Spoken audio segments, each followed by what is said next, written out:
हे नानके तुसीं मनदे हो भी ਇਹ ਜਿਹੜਾ ਜੀਵ ਹੈ ਇਹ ਪਰਮੇਸ਼ਰ ਦੀ ਅੰਸ਼ ਹੈ, ਸਾਨੂੰ ਤਾਂ ਮੰਨਣਾ ਪਏਗਾ ਕਿਉਂਕਿ ਗੁਰੂ ਗ੍ਰੰਥ ਸਾਹਿਬ 'ਚ ਦਰਜ ਹੈ ਭਾਉ ਕਬੀਰ ਰਾਮ ਕੀ ਅੰਸ਼।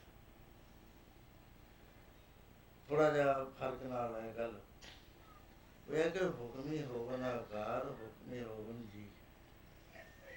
ਇਹ ਜੀ ਜਿਹੜਾ ਹੈ ਹੁਕਮ ਦੀ ਖਾਸ ਕਿਸੇ ਕਿਸਮ ਕਿਸੇ ਬਾਤ ਦੇ ਨਾਲ ਇਹ ਪੈਦਾ ਹੋਇਆ ਹੈਗਾ ਰਾਮ ਦੀ ਅੰਸ਼, ਤੇ ਤੋਂ ਅਸੀਂ ਜਵਾਬ ਨਹੀਂ ਦਿੰਦੇ। ਪਰ ਇਹ ਕੋਈ ਖਾਸ ਕਿਰਿਆ ਹੁਕਮ ਦੀ, ਕੋਈ ਐਸੀ ਹਾਲਤ ਹੈ ਜਿਹਦੇ ਵਿੱਚੋਂ ਪਰਮ ਚੇਤਨ ਜੀਵ ਰੂਪ ਦੇ ਵਿੱਚ ਪ੍ਰਗਟ ਹੋ ਗਿਆ। ਕਹਿੰਦੇ ਅਸੀਂ ਮੰਨਦੇ ਹਾਂ ਵੀ ਜੀਵ ਹੈ, ਫਿਰ ਜੀਵ ਦਾ ਫਿਰ ਉਹਦੀ ਅੰਸ਼ ਹੋਇਆ, ਉਹਦੀ ਅੰਸ਼ ਤਾਂ ਮਰਦੀ ਨਹੀਂ ਨਾ ਹੁੰਦੀ ਹੈ। ਮਹਾਰਾਜ ਕਹਿੰਦੇ ਹਾਂ ਠੀਕ ਹੈ, ਜਿੱਥੇ ਤੇ ਤੁਸੀਂ ਸਮਝਦੇ ਹੋ ਉੱਥੇ ਤਾਂ ਹੀ ਨਹੀਂ ਮੰਨਦੇ। ਜੀਵ ਜਿੰਨੀ ਦੇਰ ਤੱਕ ਆਪਣੇ ਅਸਤਤਵ ਨੂੰ ਨਹੀਂ ਗਵਾਉਂਦਾ, ਮੈਂ ਬਣ ਕੇ ਰਹਿੰਦਾ ਵੀ ਮੈਂ ਸੈਪਰੇਟ ਰਹਾਂ, ਮੈਂ ਦਰਗਾਹ 'ਚ ਵੀ ਜਾ ਕੇ ਸੈਪਰੇਟ ਰਹਾਂ, ਉੱਥੇ ਮੈਂ ਆਨੰਦ ਕਰਾਂ, ਸਵਰਗਾਂ ਵਿੱਚ ਵੱਡੇ ਤੇ ਵੱਡੇ ਸੁੱਖ ਭੋਗਾਂ, ਇਹ ਆਪਣਾ ਅਸਤਤਵ ਕਾਇਮ ਰੱਖਦਾ, ਇਹਨੂੰ ਟੁੱਟਣ ਨਹੀਂ ਦੇਣਾ ਚਾਹੁੰਦਾ ਕਿਸੇ ਕੀਮਤ। ਮਹਾਰਾਜ ਕਹਿੰਦੇ ਉਹਦਾ ਕਾਰਨ ਇਹ ਹੈ ਕਿ ਇਸ ਜੀਵ ਨੂੰ ਭਰਮ ਪੈ ਗਿਆ, ਇਹਦਾ ਭਰਮ ਪੂਰੀ ਤਰ੍ਹਾਂ ਟੁੱਟਦਾ ਨਹੀਂ ਹੈ। ਉਹ ਭਰਮ ਪਾਉਣ ਵਾਲੀ ਜਿਹੜੀ ਚੀਜ਼ ਹੈ ਉਹ ਇੱਕ ਸ਼ਕਤੀ ਹੈ ਜਿਹਨੂੰ ਅਸੀਂ ਹਉਮੈ ਕਹਿੰਦੇ ਹਾਂ। ਪਰਮੇਸ਼ਰ ਨੇ ਨਾ ਪ੍ਰਕਿਰਤੀ ਹੋਰ ਸੀ ਪਰਮੇਸ਼ਰ ਤੋਂ ਬਿਨਾਂ, ਆਪਣੀ ਮਾਇਆ ਆਪ ਪਸਾਰੀ, ਆਪੇ ਵੇਖਣਹਾਰ, ਆਪਣੀ ਮਾਇਆ ਆਪ ਪਸਾਰ ਦਿੱਤੀ ਉਹਨੂੰ। ਸਾਡੇ ਕੋਲ ਸਭ ਕਲਾ ਸਮਰੱਥ ਹੈ। ਦੁਨੀਆ ਦੀਆਂ ਚੀਜ਼ਾਂ ਨਾਲ ਉਹਨੂੰ ਤਸ਼ਬੀਹ ਨਾ ਦਿਓ, ਕਿਉਂਕਿ ਦੁਨੀਆ ਦੇ ਵਿੱਚ ਜੇ ਤੁਸੀਂ ਕਹਿੰਦੇ ਹੋ ਜੋ ਬ੍ਰਹਮੰਡੇ ਸੋਈ ਪਿੰਡੇ, ਜੋ ਖੋਜੇ ਸੋ ਪਾਏ, ਉਹ ਤੁਸੀਂ ਅਸੂਲਾਂ ਦੀ ਬਾਤ ਕਰਦੇ ਹੋ, ਪ੍ਰਕਿਰਤੀ ਦਿਆਂ ਦੀ। ਲੇਕਿਨ ਜਿਹੜਾ ਅਸਲੀਅਤ ਹੈ ਉਹਦੇ ਵੱਲ ਤੁਹਾਡਾ ਧਿਆਨ ਨਹੀਂ ਜਾਂਦਾ। ਪ੍ਰਕਿਰਤੀ ਦੇ ਰੂਲ ਇੱਕੋ ਹੀ ਨੇ ਜੋ ਇੱਥੇ ਨੇ, ਜੋ ਹੋਰ ਚੀਜ਼ਾਂ ਦੇ, ਸਾਰੀਆਂ ਚੀਜ਼ਾਂ ਦੇ ਇੱਕੋ ਰੂਲ ਚੱਲ ਰਹੇ। ਸਾਡੇ ਸਰੀਰ ਦਾ ਵੀ ਉਹੀ ਰੂਲ ਹੈ, ਬ੍ਰਹਮੰਡ ਦਾ ਵੀ ਉਹੀ ਰੂਲ ਹੈ। ਪਰ ਜਿਹੜਾ ਇਹ ਜੀਵ ਤੁਸੀਂ ਕਹਿੰਦੇ ਹੋ ਵੀ ਜੀਵ ਬਣ ਗਿਆ, ਇਹ ਅਨਾਦੀ ਹੈ, ਹੁਣ ਨਹੀਂ ਇਹ ਮਰਦਾ, ਸਦਾ ਹੀ ਜਿਉਂਦਾ ਰਹਿਣਾ ਹੈ। ਮਹਾਰਾਜ ਕਹਿੰਦੇ ਇੱਕ ਖਾਸ ਲਿਮਟ ਤੱਕ ਇਹ ਜਿਉਂਦਾ, ਸੈਪਰੇਟ ਰਹਿੰਦਾ ਹੈ। ਜਿੰਨੀ ਦੇਰ ਤੱਕ ਇਹਦੇ ਵਿੱਚ ਮੈਂ ਭਾਵ ਹੈ ਨਾ, ਹੰਗਤਾ ਤੇ ਮਮਤਾ, ਮੈਂ ਤੇ ਮੇਰਾ, ਜਿੰਨਾ ਚਿਰ ਨਹੀਂ ਨਾ ਇਹਦਾ ਮਿਟਦਾ, ਉਹਨਾਂ ਚਿਰ ਨਾਥ ਜੀ ਜੀਵ ਨੇ ਰਹਿਣਾ ਹੀ ਰਹਿਣਾ। ਤੇ ਇਹਦੇ ਜੰਮਣ ਮਰਨ ਨੂੰ ਕੋਈ ਹਟਾ ਨਹੀਂ ਸਕਦਾ। ਨਿਰਵਾਣ ਪਦ ਦੀ ਪ੍ਰਾਪਤੀ ਇਸ ਜੀਵ ਨੂੰ ਹੋ ਨਹੀਂ ਸਕਦੀ। ਇਹਨੇ ਫੇਰ ਆਉਣਾ ਸੰਸਾਰ 'ਚ, ਫੇਰ ਗਿਰੇਗਾ, ਕਿਉਂਕਿ ਇਹਨੂੰ ਪੂਰਨ ਗਿਆਨ ਦੀ ਪ੍ਰਾਪਤੀ ਨਹੀਂ ਹੋਈ ਅਜੇ। ਇਹ ਮੈਂ ਬਣਿਆ ਹੋਇਆ, ਹੋਂਦ ਇਹਦੀ ਕਾਇਮ ਹੈ। ਹੋ ਸਕਦਾ ਖਰਬ ਸਾਲ ਨਾ ਆਵੇ, ਫੇਰ ਆ ਜਾਵੇ। ਉਹ ਆਉਂਦਾ ਕਿਉਂ ਹੈ? ਕਿਉਂਕਿ ਤੱਤ ਵਾਹਿਗੁਰੂ ਨੇ ਸਭ ਤੋਂ ਪਹਿਲਾਂ ਜਿਨ ਰਚ ਰਚਿਆ ਪੁਰਖ ਵਧਾਤੇ, ਨਾਲੇ ਹਉਮੈ ਪਾਈ। ਇੱਕ ਤੱਤ ਪਾ ਦਿੱਤਾ ਜਿਹਨੂੰ ਹਉਮੈ ਤੱਤ ਕਹਿੰਦੇ ਨੇ। ਉਹ ਹਉਮੈ ਤੱਤ ਨੇ ਜੰਮਣਾ ਤੇ ਮਰਨਾ ਪੈਦਾ ਕਰ ਦਿੱਤਾ। ਜਨਮ ਮਰਨ ਉਸੀ ਕੋ ਹੈ ਰੇ ਉਹਾ ਆਵਾਜਾਈ। ਉਹ ਜਿਹੜੀ ਭਾਵਨਾ ਹੈ, ਇਹ ਭਾਵਨਾ ਜੰਮਦੀ ਹੈ, ਭਾਵਨਾ ਹੀ ਮਰਦੀ ਹੈ। ਜਿਹੜੀ ਹੋਸ਼ ਕਾਬੂ ਆ ਗਈ ਨਾ ਬੁਲਬੁਲੇ ਤੇ, ਬੁਲਬੁਲਾ ਬਣ ਜਾਂਦਾ ਹੈ, ਉਹ ਬੁਲਬੁਲਾ ਸੈਪਰੇਟ ਨਜ਼ਰ ਆਉਂਦਾ ਤੇ ਉਹ ਜੰਮਦਾ ਮਰਦਾ। ਜਿਹੜਾ ਪਰਮ ਚੇਤਨ ਹੈ ਉਹਦੇ 'ਚ ਵਿਕਾਰ ਨਹੀਂ ਹੈ, ਉਹ ਸਦਾ ਹੀ ਨਾ ਕਦੇ ਜੰਮੇ, ਉਹ ਵਿਨਾਸ਼ੀ ਬਿਨਸਤ ਨਾਏ, ਨਾ ਕੋ ਆਵੇ ਨਾ ਕੋ ਜਾਏ। ਸੋ ਇਹ ਆਉਂਦਾ ਹੈ ਕਿਉਂਕਿ ਇਹਦੇ ਵਿੱਚ ਹਉਮੈ ਦਾ ਤੱਤ ਪੈਦਾ ਹੋ ਗਿਆ। ਜਦ ਤੱਕ ਹਉਮੈ ਨਹੀਂ ਹਟਦੀ ਇਹ ਜੀਵ ਨੇ ਜੰਮਣਾ ਮਰਨਾ ਹੈਗਾ ਹੀ। ਜੰਮਦਾ ਤੇ ਮਰਦਾ ਹੈ, ਹਉਮੈ ਦਾ ਬਣਿਆ ਹੋਇਆ। ਜੰਮਦਾ ਤੇ ਮਰਦਾ ਹੈ, ਹਉਮੈ ਦਾ ਬਣਿਆ ਹੋਇਆ।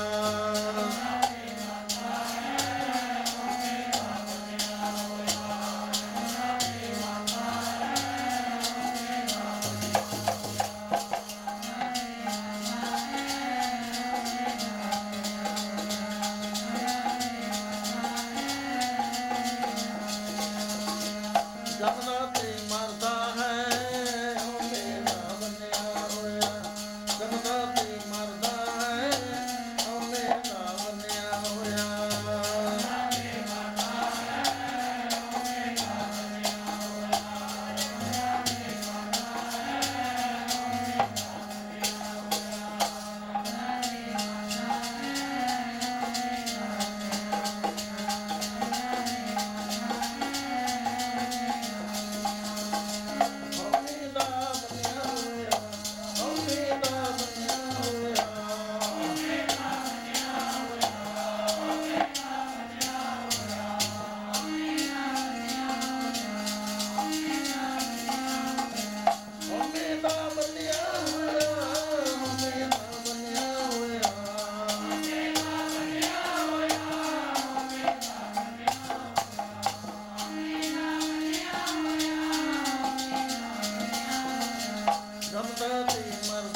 ਤੁਸੀਂ ਖੜੇ ਗੱਲ ਕਰਦੇ ਹੋ ਉੱਥੇ ਤੱਕ ਅਸੀਂ ਇਹ ਨਹੀਂ ਕਹਿੰਦੇ ਤੁਸੀਂ ਗਲਤ ਕਹਿੰਦੇ ਹੋ, ਪਰ ਉਹ ਹੇਠਲੀ ਅਵਸਥਾ ਹੈ, ਉੱਪਰਲੀ ਬਾਤ ਨਹੀਂ। ਜਿੱਥੇ ਅਸੀਂ ਗੱਲ ਕਰਦੇ ਹਾਂ ਤੁਸੀਂ ਇਹਦੇ ਹੇਠਲੀ ਬਾਤ ਕਰਦੇ। ਇਹ ਠੀਕ ਹੈ, ਜੀਵ ਨੇ ਮਰਨਾ ਨਹੀਂ ਹੈ, ਨਾ ਖਰਬ ਸਾਲ, ਨਾ ਖਰਬ ਖਰਬ, ਨਾ ਖਰਬ ਖਰਬ, ਇਹ ਨਹੀਂ ਮਰਿਆ ਕਰਦਾ। ਇਹ ਜਿੰਨੀ ਦੇਰ ਤੱਕ ਇਹਨੇ ਸੈਪਰੇਟ ਐਂਟਿਟੀ ਆਪਣੀ ਕਾਇਮ ਰੱਖੀ ਹੋਈ ਹੈ, ਮੈਂ ਆ ਮੇਰਾ ਹੈ, ਉਨੀ ਦੇਰ ਤੱਕ ਨਹੀਂ ਇਹ ਮਰਦਾ। ਇਹ ਜੰਮਦਾ ਜੰਮੇਗਾ ਮਰੇਗਾ, ਜੰਮੇਗਾ ਮਰੇਗਾ, ਕਿਉਂਕਿ ਇਹਨੂੰ ਗਿਆਨ ਨਹੀਂ ਹੋਇਆ, ਆਪਣੇ ਆਪ ਦਾ ਪਤਾ ਨਹੀਂ ਲੱਗਿਆ ਕਿ ਮੈਂ ਕੌਣ। ਸੋ ਇਸ ਕਰਕੇ ਅਗਿਆਨ ਕਰਕੇ ਇਹ ਜੀਵ ਦੀ ਹੋਂਦ ਕਾਇਮ ਹੈ। ਜਦੋਂ ਗਿਆਨ ਹੋ ਗਿਆ ਜੀਵ ਦੀ ਹੋਂਦ ਨੇ ਖਤਮ ਹੋ ਜਾਣਾ, ਉਸ ਵੇਲੇ ਜੀਵ ਨਹੀਂ ਰਹਿੰਦਾ। ਅਗਿਆਨ ਦੀ ਅਵਸਥਾ ਤੱਕ ਜੀਵ ਕਾਇਮ ਹੈ, ਇਹ ਨਹੀਂ ਮਰਦਾ। ਕੱਪੜੇ ਬਦਲਦਾ, ਕਦੇ ਕੋਈ ਕੱਪੜਾ ਪਾ ਲਿਆ, ਕਦੇ ਕੋਈ ਪਾ ਲਿਆ, ਸੁੱਖ ਦੁੱਖ ਦੋਵੇਂ ਕੱਪੜੇ ਪਹਿਰੇ ਆਏ ਮਨੁੱਖ। ਸੁੱਖਾਂ ਤੇ ਦੁੱਖ ਦੇ ਕੱਪੜੇ ਪਹਿਨ ਕੇ ਅਸੀਂ ਆਇਆ ਸੰਸਾਰ ਦੇ ਵਿੱਚ। ਇਹ ਨਹੀਂ ਹੁੰਦਾ ਵੀ ਸਾਡੀ ਮੁਕਤੀ ਹੋ ਗਈ। ਮੁਕਤੀ ਕੋਈ ਨਿੱਕੀ ਜਿਹੀ ਚੀਜ਼ ਨਹੀਂ ਹੈ। ਅਸੀਂ ਅਰਦਾਸ ਕਰਦੇ ਹਾਂ ਵੀ ਸੱਚੇ ਪਾਤਸ਼ਾਹ ਇਹਦੀ ਮੁਕਤੀ ਕਰ ਦੇ। ਮੁਕਤੀ ਕਿਤੇ ਖੇਲ ਹੈ।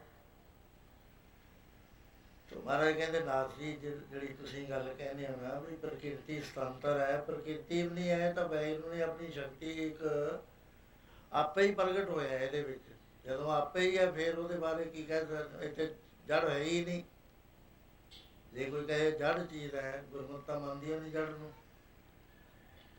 ਬਾਕੀ ਸ਼ਾਸਤਰਾਂ 'ਚ ਹੈਗਾ ਵੀ ਜੜ ਹੈ, ਜੜ ਪਦਾਰਥ ਨੇ। ਗੁਰਮਤਿ ਨਹੀਂ ਮੰਨਦੀ। ਗੁਰਮਤਿ ਕਹਿੰਦੇ ਵੀ ਉਹ ਲੋਐਸਟ ਡਿਗਰੀ ਦੀ ਚੇਤਨਤਾ, ਕਿਉਂਕਿ ਵਾਹਿਗੁਰੂ ਤੋਂ ਬਿਨਾਂ ਹੋਰ ਹੈ ਨਹੀਂ ਕੋਈ। ਉਹਦੀ ਜਿਹੜੀ ਸਾਡੀ ਜਿਹੜੀ ਚੇਤਨਤਾ, ਜੈਸੀ ਮਤ ਦੇ ਤੈਸਾ ਪ੍ਰਕਾਸ਼, ਭਾਲ ਬ੍ਰਹਮ ਕਰਤਾ ਅਵਿਨਾਸ਼। ਸਾਡੀ ਚੇਤਨਤਾ ਉਨੀ ਹੋਈ ਹੈ। ਜੇ ਬਲਬ ਬਣਿਆ ਹੋਇਆ 100 ਵਾਟ ਦਾ, ਉਹ 440 ਵਾਲੀ ਲਾਈਨ 'ਤੇ ਤਾਂ ਚੱਲ ਜਾਏਗਾ, 220 'ਤੇ ਵੀ ਚੱਲ ਜਾਏਗਾ, ਪਰ 11,000 ਵਾਟ ਨਾਲ ਲਾ ਦਿਓ ਤੁੜਕ ਦੇ ਟੁੱਟ ਜਾਏਗਾ। ਉਹਦੀ ਕਪੈਸਿਟੀ ਨਹੀਂ ਹੈ। ਸਾਡੀ ਜਿਹੜੀ ਕਪੈਸਿਟੀ ਹੈ ਉਹ ਇਸ ਗੱਲ ਦੀ ਨਹੀਂ ਹੈ ਵੀ ਅਸੀਂ ਵਾਹਿਗੁਰੂ ਨੂੰ ਸਮੁੱਚਾ ਸਮਝ ਲਈਏ। ਉਹ ਤਾਂ ਮਹਿਮਾ ਨਾ ਜਾਣੇ ਵੇਦ ਪਰਮੇ ਨਹੀਂ ਜਾਣਾ ਪਏ। ਉਹ ਲਿਮਟ ਦੇ ਵਿੱਚ ਹੈ ਇਹ ਜਿਹੜੀ ਸਾਡੀ ਸ਼ਕਤੀ ਹੈ। ਕਹਿੰਦੇ ਇਸੇ ਤਰ੍ਹਾਂ ਨਾਲ ਜਿਹੜੀ ਜਿਹਨੂੰ ਤੁਸੀਂ ਜੜ ਕਹਿੰਦੇ ਹੋ, ਜੜ ਨਹੀਂ ਹੈ। ਇਹ ਚੇਤਨ ਦੀ ਉਹ ਇੱਕ ਐਸੀ ਅਵਸਥਾ ਹੈ ਜਿੱਥੇ ਜਿਹਨੂੰ ਤੁਸੀਂ ਗਲਤੀ ਨਾਲ ਜੜ ਕਹਿੰਦੇ ਹੋ। ਤੁਸੀਂ ਤਾਂ ਜੜ ਕਹਿੰਦੇ ਹੋ ਕਿ ਤੁਸੀਂ ਉਹਦੇ ਨਾਲ ਪਰਮੇਸ਼ਰ ਦਾ ਕੋਈ ਸੰਬੰਧ ਨਹੀਂ ਜੋੜਦੇ, ਸੈਪਰੇਟ ਮੰਨਦੇ ਆ ਇਹਨੂੰ ਵੀ ਅਨਾਦਿ ਕਾਲ ਤੋਂ ਆਇਆ ਹੈ। वेदांत ने कहा था नल बचनी है भी मेरे नाल गल ना करो, ये टाइम वेस्ट है। गुरु नानक कहते क्यों ना गल करिए, गल करांगे असीं संसार के अंदर आके। वो कहते अपनी माया आप सारी, आप ही ना आप साजो, आप ही ना रचो ना। हुण दो गल्लां समझ लो। पहला कहते अपने आप ਨੂੰ ਆਪੇ ਹੀ ਸਾਜ ਲਿਆ। ਨਿਰੰਕਾਰ ਪਰਮੇਸ਼ਰ ਨੇ ਆਪਣੇ ਆਪ ਨੂੰ ਸਾਜਣ ਵਾਸਤੇ ਨਿਰੰਕਾਰ ਆਕਾਰ ਹੋਏ ਏਕ ਓੰਕਾਰ ਅਪਾਰ ਸੁਲਾਇਆ, ਏਕ ਓੰਕਾਰ ਦੇ ਰੂਪ ਵਿੱਚ ਪ੍ਰਗਟ ਹੋ ਗਿਆ। ਸਾਜ ਲਿਆ ਨਾ ਆਪਣੇ ਆਪ ਨੂੰ। ਹੁਣ ਦੂਜੀ ਸ਼ਕਤੀ ਨਾਮ ਸਾਜ ਕਰ ਲਈ, ਆਪੀ ਨਾ ਰਚਿਓ ਨਾਮ। ਉਹ ਨਾਮ ਕਿਹੜਾ? ਏਕ ਓੰਕਾਰ। ਉਹ ਸ਼ਬਦ ਤੋਂ ਸਭ ਤੋਂ ਪਹਿਲਾਂ ਸ਼ਬਦ ਤੋਂ ਹੋਈ ਹੈ। ਉਹ ਕਹੇ ਦੀ ਧੁਨ ਹੈ, ਪ੍ਰਕਿਰਤੀ ਦੀ ਧੁਨ ਵਰਗੀ ਧੁਨ ਹੈ, ਇਹ ਤਾਂ ਆਪਾਂ ਕਹਿ ਨਹੀਂ ਸਕਦੇ ਕਿਉਂਕਿ ਉਹਦਾ ਚੇਤਨ ਧੁਨ ਹੈ। ਉੱਥੇ ਜਿਹੜਾ ਪਹੁੰਚਿਆ ਹੈ ਉਹ ਉਹਦੇ ਕੋਲ ਅੱਖਰ ਨਹੀਂ ਹੈ, ਕੋਈ ਸਿੰਬਲੀ ਨਹੀਂ ਹੈ, ਕੋਈ ਟਰਮੀਨੋਲੋਜੀ ਨਹੀਂ ਕਹਿ ਸਕਦਾ। ਕਹੋ ਕਬੀਰ ਗੂੰਗੇ ਗੁੜ ਖਾਇਆ, ਜਾਂ ਐਂ ਕਰ ਲਓ ਚਰਨ ਕਮਲ ਕੀ ਮੌਜ ਕੋ ਕਹੋ ਕੈਸੇ ਅਨੁਮਾਨ, ਕਹਿਵੇ ਕੋ ਸ਼ੋਭਾ ਨਹੀਂ ਦੇਖਾ ਹੀ ਬਾਬਾ। ਉਹ ਨੋਟ ਆ ਕੇ ਗੱਲ ਕਹੀ ਨਹੀਂ ਜਾ ਸਕਦੀ ਕਿਉਂਕਿ ਅੱਖਰ ਬਣੇ ਨਹੀਂ ਹੈਗੇ। ਜਦ ਅੱਖਰ ਨਹੀਂ ਬਣੇ ਹੁਣ ਗੱਲ ਕੀ ਕਰੇ ਉੱਥੇ। ਸੋ ਉਹ ਲੋਅਰ ਲੈਵਲ ਦੀ ਚੇਤਨ ਹੈ ਇਹ, ਜਿਹਨੂੰ ਜੜ ਕਹਿੰਦੇ ਹੋ ਤੁਸੀਂ। ਜੜ ਅੱਡ ਨਹੀਂ ਹੈ, ਇਹ ਲੋਅਰ ਲੈਵਲ ਦੀ ਚੇਤਨ ਹੈ। ਪਰਮੇਸ਼ਰ ਨੇ ਆਪ ਆਪਣਾ ਨਾਮ ਰਚਿਆ, ਉਹ ਤੋਂ ਬਾਅਦ ਏਕ ਓੰਕਾਰੋਂ ਸ਼ਬਦ ਧੁਨ ਹੋਈ। ਪ੍ਰਕਿਰਤੀ ਵਾਲੀ ਧੁਨ ਨਹੀਂ ਹੋਈ, ਉਹ ਸ਼ਬਦ ਦੀ ਧੁਨ ਚੇਤਨ ਧੁਨ ਹੈ ਜਿਹਦੇ 'ਚ ਸਾਰੀਆਂ ਹੀ ਸ਼ਕਤੀਆਂ ਨੇ। ਇਸੇ ਨੂੰ ਨਾਮ ਕਹਿੰਦੇ ਨੇ, ਇਹਦੇ ਨੂੰ ਨਾਮ ਦੀ ਪ੍ਰਾਪਤੀ ਕਹਿੰਦੇ ਨੇ ਕਿਉਂਕਿ ਇਹਦੇ ਵਿੱਚ ਪੂਰਨ ਗਿਆਨ ਹੈ, ਪੂਰਨ ਸ਼ਕਤੀਆਂ ਨੇ। ਜੋ ਪਰਮੇਸ਼ਰ ਦੀਆਂ ਸ਼ਕਤੀਆਂ ਉਹ ਸਾਰੀਆਂ ਇਹਦੇ ਨਾਮ ਦੇ ਵਿੱਚ ਸ਼ਕਤੀਆਂ ਨੇ। ਨਾਮੇ ਹੀ ਤੇ ਸਭ ਕੁਝ ਹੋਆ। ਜੋ ਕੁਝ ਵੀ ਤੁਸੀਂ ਦੇਖ ਰਹੇ ਹੋ ਨਾਮ ਤੋਂ ਹੋਇਆ। ਉਹਦਾ ਨਾਂ ਰੱਖਣ ਵਾਸਤੇ ਰੱਖ ਲਿਆ, ਉਹਨੂੰ ਕਹਿੰਦੇ ਓਂਕਾਰ ਅਕਾਰ ਉਪਾਇਆ।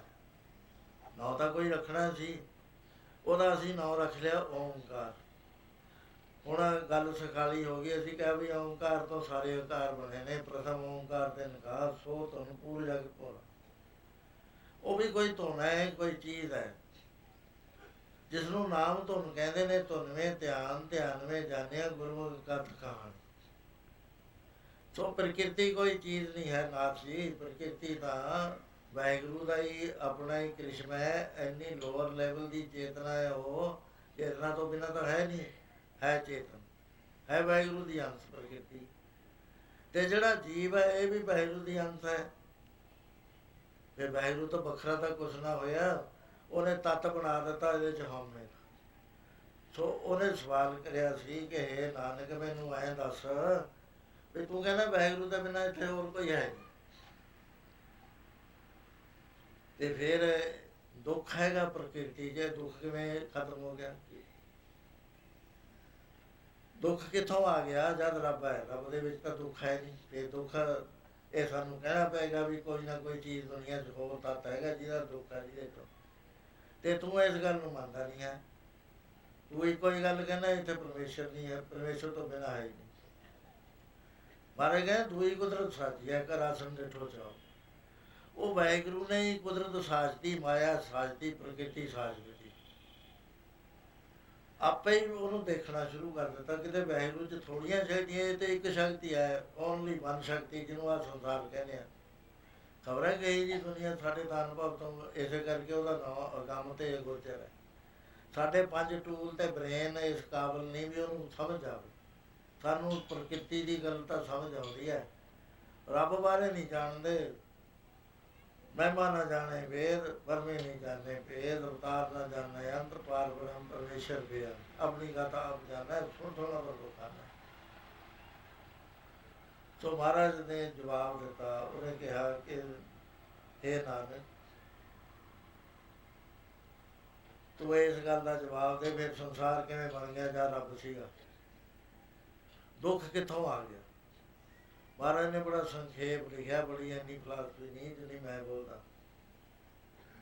ਉਹ ਲਾਈਨ ਹੁੰਦੀ ਹੈ, ਸੂਤਕ ਰੂਪ ਜਾਂਦੀ ਹੈ। ਇਹਦੀ ਚਾਹੇ ਕਿਤਾਬ ਬਣਾ ਲੈ ਇੱਕ ਲਾਈਨ ਦੀ, ਤਾਂ ਨਹੀਂ ਸਾਡੀ ਸਮਝ ਆਉਂਦੀ। ਉਹ ਮਹਾਰਾਜ ਕਹਿੰਦੇ ਹਉਮੈ ਵਿੱਚ ਜਗ ਉਪਜੇ ਪੁਰਖਾ, ਨਾਮ ਵਿਸਰਿਆ ਦੁੱਖ ਪਾਈ। ਨਾਮ ਧੁਨ ਨਾਲੋਂ ਅਲਹਿਦਾ ਹੋ ਕੇ ਹਉਮੈ ਨੇ ਸਰਕਲ ਬਣਾਤਾ। ਇਹ ਜਿਹੜਾ ਜੀਵ ਸੀ ਇਹ ਕੱਟ ਗਿਆ ਪਰਮੇਸ਼ਰ ਨਾਲੋਂ। 5 ਮੰਜ਼ਲਾਂ ਇਹਦਾ ਡਾਊਨਫਾਲ ਹੋ ਗਿਆ। ਪਹਿਲੇ ਵਿੱਚ ਆਨੰਦ ਹੋਇਆ, ਦੂਜੇ ਦੇ ਵਿੱਚ ਬੁੱਧੀ ਹੋਇਆ, ਤੀਸਰੇ 'ਚ ਪੂਰਨਾਮਾਨ ਹੋਇਆ, ਚੌਥੇ 'ਚ ਪ੍ਰਾਣ ਸ਼ਕਤੀ ਹੋਈ, 5ਵੇਂ 'ਚ ਸਰੀਰ ਬਣ ਗਿਆ। 3.5 ਆਰਤੀ ਦੇ ਉਹ ਡਾਊਨਫਾਲ ਹੋਣ ਕਰਕੇ ਦੁੱਖ ਤਾਂ ਹੋਏ ਕਿਉਂਕਿ ਸੁੱਖ ਤੋਂ ਦੂਰ ਹੋ ਗਿਆ, ਨਾਮ ਨੂੰ ਭੁੱਲ ਗਿਆ। ਨਾਮ ਉਹ ਅਵਸਥਾ ਹੈ ਜਿੱਥੇ ਬ੍ਰਹਮ ਗਿਆਨ ਹੁੰਦਾ ਹੈ, ਜਿੱਥੇ ਅਸਲੀਅਤ ਦੇ ਵਿੱਚ ਮੰਨ ਲੈਂਦੇ ਨੂੰ ਆਤਮ ਮੰਡਲ ਦੀ ਦਾ ਵਰਸਾ ਵੀ, ਆਤਮ ਮੰਡਲ ਦੀ ਸੋਝੀ ਵੀ ਆਖਦੇ। ਸੋ ਇਸ ਕਰਕੇ ਨਾਮ ਵਿਸਰਿਆ ਦੁੱਖ ਪਾਈ। ਹੁਣ ਨਾਮ ਜਿਹੜਾ ਹੈ, ਜਦੋਂ ਨਾਮ ਪ੍ਰਗਟ ਹੋ ਜਾਏਗਾ ਦੁੱਖਾਂ ਦਾ ਖਾਤਮਾ ਹੋ ਜਾਏਗਾ। ਤੇ ਜਿਹੜੇ ਭਰਮ ਪਏ ਨੇ ਇਹਨਾਂ ਦਾ ਖਾਤਮਾ ਹੋ ਜਾਏਗਾ। ਰਹਿ ਕੀ ਜਾਵੇਗਾ? ਇੱਕੋ ਹੀ ਵਾਹਿਗੁਰੂ ਰਹਿ ਜਾਏਗਾ। ਨਾ ਇੱਥੇ ਜੀਵ ਹੈ, ਨਾ ਇੱਥੇ ਪ੍ਰਕਿਰਤੀ ਹੈ। ਇਹ ਉਨੀ ਦੇਰ ਤੱਕ ਹੈ ਜਦ ਤੱਕ ਖੇਲ ਚੱਲ ਰਹੀ ਹੈ। ਇਹ ਮੰਡਲ ਸੁਰਗ ਉਨੀ ਦੇਰ ਤੱਕ ਨੇ ਜਦ ਤੱਕ ਵਾਹਿਗੁਰੂ ਖੇਲ ਚਲਾ ਰਿਹਾ। ਜਦੋਂ ਨਿਆਣੇ ਖੇਲ ਖਤਮ ਕਰ ਦਿੰਦੇ ਨੇ, ਕਹਿੰਦੇ ਵਾਹਿਗੁਰੂ ਵੀ ਖੇਲ ਖਤਮ ਕਰਦਾ ਹੈ। ਕਈ ਵਾਰ ਪਸੜੋ ਪਸਾਰਾ, ਸਦਾ ਸਦਾ ਇੱਕ ਏਕ ਅੰਕਾਰਾ। ਬੇਅੰਤ ਵਾਰੀ ਪਸਾਰ ਹੋਇਆ ਤੇ ਸਦਾ ਇੱਕ ਏਕ ਅੰਕਾਰੇ ਰਹਿ ਜਾਂਦਾ। ਸੋ ਉਹਦਾ ਕੋਈ ਅੰਤ ਨਹੀਂ ਹੈ। ਸਾਧ ਜੀ ਗੁਰੂ ਮਹਾਰਾਜ ਜੀ ਸਾਨੂੰ ਜੋ ਬਾਤ ਸਮਝਾਈ ਹੈ ਗੋਰਖਨਾਥ ਨੂੰ, ਉਹ ਨਿਰੰਤਰ ਹੋ ਗਿਆ ਸੀ। ਇਹਦਾ ਕੋਈ ਜਵਾਬ ਨਹੀਂ ਸੀ ਉਹਦੇ ਕੋਲ ਕੋਈ ਵੀ। ਮਹਾਰਾਜ ਕਹਿੰਦੇ ਹਉਮੈ 'ਚ ਇਹ ਗੱਲਾਂ ਹੋ ਰਹੀਆਂ ਸਾਰੀਆਂ। ਪੜ੍ਹ ਲੈ ਜਿੰਨਾ ਪੜ੍ਹਨਾ ਹੈ। ਪੜ੍ਹ ਪੜ੍ਹ ਗੱਡੀ ਲੱਦੀ ਹੈ, ਪੜ੍ਹ ਪੜ੍ਹ ਵਧੀਆ ਸਾਥ, ਪੜ੍ਹ ਪੜ੍ਹ ਬੇੜੀ ਪਾਈ ਹੈ, ਪੜ੍ਹ ਪੜ੍ਹ ਗੱਡੀਆ ਖਾਤ, ਪੜ੍ਹਿਆ ਜੇਤੇ ਬਸ ਬਸ, ਪੜ੍ਹਿਆ ਜੇਤੇ ਮਾਸ, ਪੜ੍ਹਿਆ ਜੇਤੀ ਆਰਜਾ, ਪੜ੍ਹਿਆ ਜੇਤੇ ਸਾਧ, ਨਾਨਕ ਲੇਖਾ ਹੈ ਇੱਕ ਗੱਲ ਉਹ ਹਉਮੈ 'ਚ ਰੱਖਣਾ। ਸੋ ਇਹ ਹਉਮੈ ਨੂੰ ਬੁਝੋ। ਉਹ ਹਉਮੈ ਨੂੰ ਜਦ ਬੁੱਝ ਜੂ ਕਹਿੰਦੇ ਤਾਂ ਦਰ ਸੁਝਦਾ, ਵਾਹਿਗੁਰੂ ਨਾਲ ਨਹੀਂ ਦਰ ਨਹੀਂ ਸੁਝਦਾ। ਹਉਮੈ ਦੇ ਬਸ ਪਿਆ ਹੋਇਆ ਜੀਵ ਦੁਖੀ ਹੋ ਰਿਹਾ। ਹੁਣ ਹਉਮੈ ਦਾ ਇਲਾਜ ਕੀ ਹੈ? ਮਹਾਰਾਜ ਕਹਿੰਦੇ ਹਉਮੈ ਨਾਵੇ ਨਾਲ ਵਿਰੋਧ ਹੈ, ਦੋਏ ਨਾ ਵਸੇ ਇਕੱਠਾ ਹੈ। ਜੇ ਨਾਮ ਪ੍ਰਗਟ ਹੋ ਜਾਵੇ ਅੰਦਰ ਤਾਂ ਹਉਮੈ ਦਾ ਨਾਸ਼ ਹੋ ਗਿਆ। ਫੇਰ ਕੀ ਹੁੰਦਾ? ਇਹਦਾ ਜੀਵ ਭਾਵ ਖਤਮ ਹੋ ਜਾਂਦਾ। ਜੀਵ ਜਿਹੜਾ ਨਾ ਉਹ ਰਹਿੰਦਾ ਹੀ ਨਹੀਂ। ਜਦੋਂ ਡਰਦਾ ਸੀ ਨਾ ਵੀ ਇਹ ਮਰ ਨਾ ਜਾਵੇ, ਮੈਂ ਰਹਾਂ, ਮਹਾਰਾਜ ਕਹਿੰਦੇ ਗੱਲ ਸੁਣ ਪਿਆਰਿਆ, ਜੇ ਤਾਂ ਸਾਡੇ ਨਾਲ ਸੰਬੰਧ ਜੋੜਨਾ, ਅਸੀਂ ਲਾਰੇ ਲੱਪੇ ਜੇ ਨਹੀਂ ਲਾਉਣੇ। ਸਪਸ਼ਟ ਗੱਲ ਕਹਿੰਦੇ ਆ। ਉਹ ਹੈ ਕਿ ਪਹਿਲਾਂ ਮਰਨ ਕਬੂਲ, ਜੀਵਨ ਕੀ ਛਟਾ। ਕਹਿੰਦਾ ਜੀ ਕਬੂਲ ਹੈ। ਕਹਿੰਦੇ ਕੀ ਕਬੂਲ ਹੈ? ਕਹਿੰਦਾ ਸਿਰ ਲਾ ਲਿਓ ਮੇਰਾ ਜਦ ਤੁਹਾਡਾ ਜੀ ਕਰਦਾ। ਕਹਿੰਦੇ ਇਹਦੇ ਨਾਲ ਤਾਂ ਨਹੀਂ ਮਰਨਾ, ਮਰਨਾ ਰੇ ਜੀਰਾ ਨਹੀਂ, ਇਹ ਤੇਰਾ ਕੱਪੜਾ ਪਾਟੇਗਾ ਤੈਂ ਤਾਂ ਨਹੀਂ ਮਰਨਾ। ਅਸੀਂ ਤੈਨੂੰ ਕਹਿੰਦੇ ਹਾਂ ਵੀ ਪਹਿਲਾਂ ਮਰਨਾ ਕਬੂਲ ਕਰ। ਸਾਡੇ ਗਿਆਨੀ ਹੋ ਗਏ ਹੱਥ ਲਾਈ ਜਾਂਦੇ ਨੇ, ਉਹ ਉੱਥੇ ਹੀ ਰੱਖਦੇ ਨੇ, ਦੁਨੀਆ ਤੋਂ ਉੱਪਰ ਹੀ ਨਹੀਂ ਜਾਣ ਦਿੰਦੇ। ਜੇ ਤਾਂ ਪ੍ਰੇਮ ਖੇਲਣ ਕਰ ਜਾਓ, ਸਿਰ ਤਰ ਤਲੀ ਗਲੀ ਮੋੜੀਓ, ਇਤ ਮਾਰਗ ਪੈਰ ਤੀਜੈ, ਸਿਰ ਦੀਜੈ ਕਾਣ ਨਾ ਕੀਜੈ। ਗੁਰੂ ਮਹਾਰਾਜ ਕਹਿੰਦੇ ਅਸੀਂ ਤੇਰਾ ਜੀਵਤ ਭਾਵ ਖਤਮ ਕਰ ਲੈਣਾ, ਤੇਰੇ ਵਿੱਚ ਜਿਹੜਾ ਵੱਖਰਾ ਪੁਣਾ ਇਹ ਖਤਮ ਕਰ ਦੇਣਾ। ਤੂੰ ਕਬੂਲਦਾ ਵੀ ਮੈਂ ਮਰਨਾ। ਉਹ ਸਰੀਰ ਦੇ ਮਰਨਾ ਕਬੂਲਣਾ ਕੁਛ ਵੀ ਨਹੀਂ, ਉਹ ਤਾਂ ਮਰਦਾ ਹੀ ਨਹੀਂ ਜਿਹੜਾ ਹੈਗਾ ਜਿਹਨੇ ਮਰਨਾ। ਸੋ ਜਿੰਨੀ ਦੇਰ ਤੱਕ ਇਹ ਕਾਇਮ ਹੈ, ਮੇਰੀ ਮੈਂ ਕਾਇਮ ਹੈ, ਮੇਰੀ ਸੋਝੀ ਕਾਇਮ ਹੈ, ਇਹ ਨਹੀਂ ਜਾਇਆ ਕਰਦੀ ਸਾਧ ਸੰਗੀ, ਕਿਸੇ ਬਿਰਲੇ ਨਹੀਂ ਜਾਂਦੀਆਂ, ਨਹੀਂ ਇਹ ਕਾਇਮ ਹੀ ਰਹਿੰਦੀ ਹੈ। ਗੱਲਾਂ ਦਾ ਜਿੰਨਾ ਜੀ ਕਰਦਾ ਗਿਆਨ ਕਰ ਲਓ, ਨਹੀਂ ਇਹ ਹਟਦੀ। ਇਹਦਾ ਇੱਕੋ ਹੀ ਤਰੀਕਾ ਮਹਾਰਾਜ ਨੇ ਕਿਹਾ ਬਈ ਇਹ ਦੋ ਵਿਰੋਧੀ ਸ਼ਕਤੀਆਂ ਨੇ। ਜਿਹੜੀ ਵਿਰੋਧੀ ਸ਼ਕਤੀ ਹੈ, ਜਿਵੇਂ ਦਿਨ ਤੇ ਰਾਤ ਦੋ ਵਿਰੋਧੀਆਂ ਸ਼ਕਤੀਆਂ ਨੇ। ਜੇ ਰਾਤ ਦਾ ਹਨੇਰਾ ਗਾਉਣਾ ਹੋਵੇ, ਦਿਨ ਆ ਜਾਣਾ ਚਾਹੀਦਾ। ਮੰਨਦੇ ਆ ਨਾ ਇਹ ਚੀਜ਼ ਨੂੰ? ਵੀ ਜਦ ਦਿਨ ਆ ਗਿਆ ਰਾਤ ਖਤਮ ਹੋ ਗਈ। ਇਸੇ ਤਰ੍ਹਾਂ ਜਦ ਨਾਮ ਆ ਗਿਆ ਤਾਂ ਫਿਰ ਹਉਮੈ ਖਤਮ ਹੋ ਗਈ, ਕਿਉਂਕਿ ਦੋਏ ਵਿਰੋਧੀ ਸ਼ਕਤੀਆਂ ਨੇ।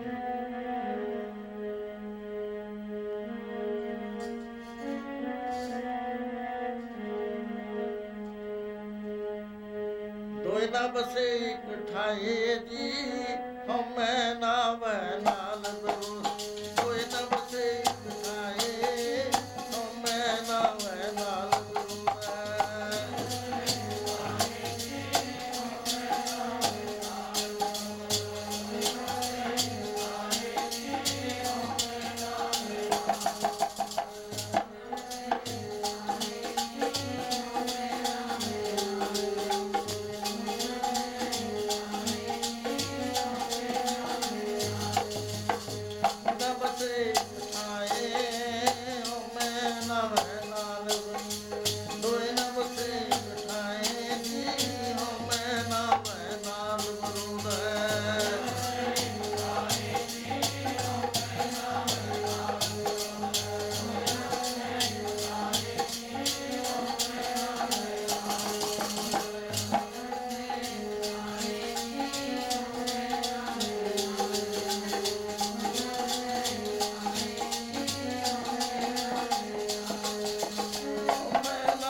ਮਹਾਰਾਜ ਕਹਿੰਦੇ ਨਾਥ ਜੀ, ਹਉਮੈ ਵਿੱਚ ਜਗ ਉਪਜੇ ਸੁਰਖਾ, ਨਾਮ ਵਿਸਰਿਆ ਦੁੱਖ ਪਾਈ। ਉਹ ਨਾਮ ਸ਼ਕਤੀ ਦੇ ਨਾਲ ਟੁੱਟਣ ਕਰਕੇ ਦੁੱਖ ਦੀ ਪ੍ਰਾਪਤੀ ਹੁੰਦੀ ਹੈ। ਦੁੱਖ ਇਹ ਨਾ ਕਹੋ ਵੀ ਪ੍ਰਕਿਰਤੀ ਚੋਂ ਪੈਦਾ ਹੁੰਦਾ ਹੈ। ਦੁੱਖ ਹੁੰਦਾ ਹੈ ਪਰਮੇਸ਼ਰ ਨੂੰ ਭੁੱਲਣ ਤੇ, ਨਾਮ ਸ਼ਕਤੀ ਨੂੰ ਭੁੱਲਣ ਤੇ। ਬੜੇ ਉਹਨਾਂ ਨੇ ਉਪਾਅ ਕਰੇ ਵੀ ਇਸ ਤਰ੍ਹਾਂ ਨਹੀਂ ਨਾਨਕ ਨੇ ਮੰਨਣਾ। ਕਹਿਣ ਲੱਗੇ ਨਾਨਕ ਫੇਰ ਕਰਦੇ ਹਾਂ ਗੱਲ, ਸਾਨੂੰ ਜਲ ਲਿਆ ਦੋ। ਆਹ ਸਾਹਮਣੇ ਸਰੋਵਰ ਹੈ ਨਾ, ਮਹਾਰਾਜ ਕਹਿੰਦੇ ਆ। ਉਹਨਾਂ ਨੇ ਆਪਣੀ ਚਿੱਠੀ ਦੇਤੀ ਨਾਥ ਨੇ, ਗੋਰਖਨਾਥ ਨੇ।